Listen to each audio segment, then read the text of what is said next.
Once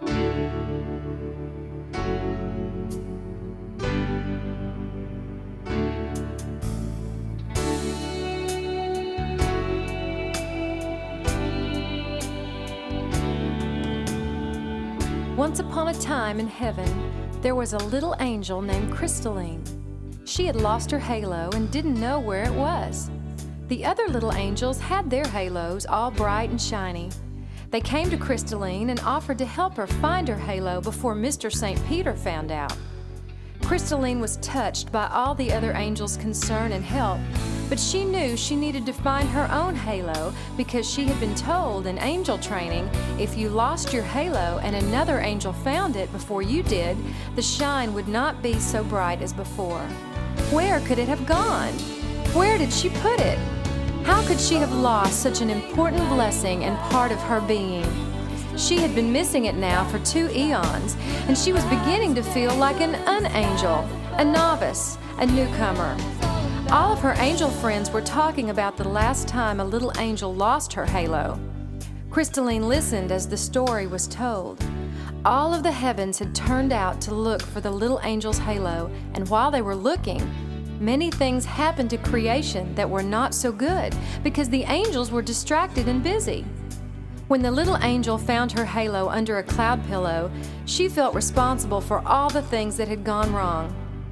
She told Mr. St. Peter she wanted to use her halo to make something right and make creation better.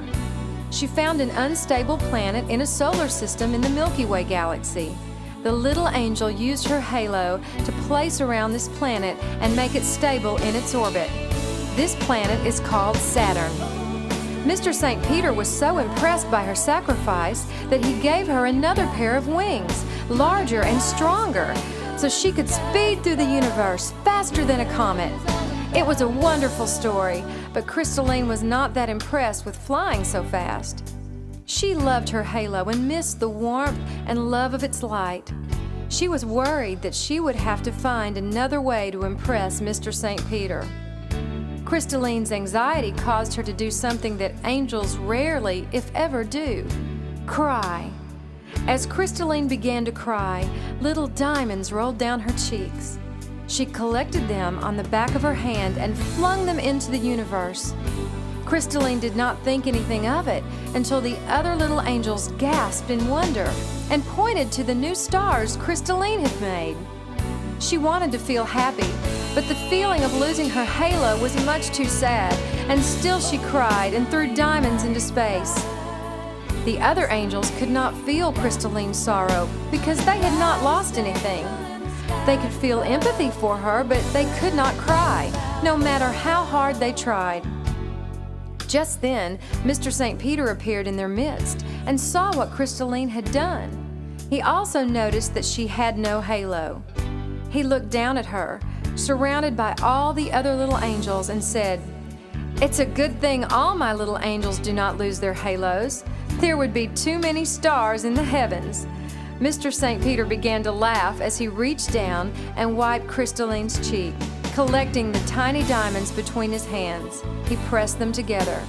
A very bright light came streaking out from his grip, and when he opened his hands, a most beautiful shining halo floated there, shimmering and pulsing with all the colors and love of creation.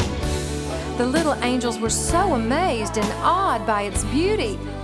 Mr. St. Peter took the halo and placed it above Crystalline's head and told her, "Always cherish this halo and the lesson it holds."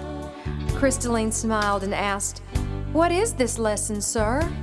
Mr. St. Peter winked his eye and said, "Crystalline, you know the answer. Tell us all."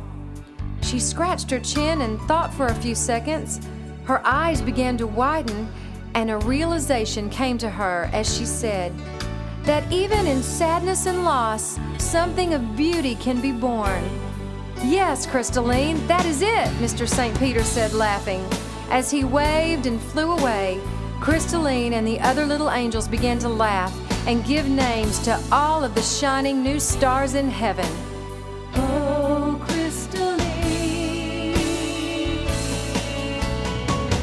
Oh, Crystalline, why do you cry?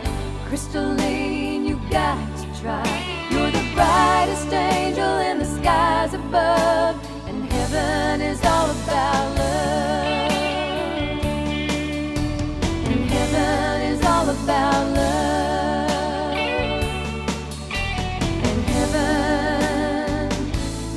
all about.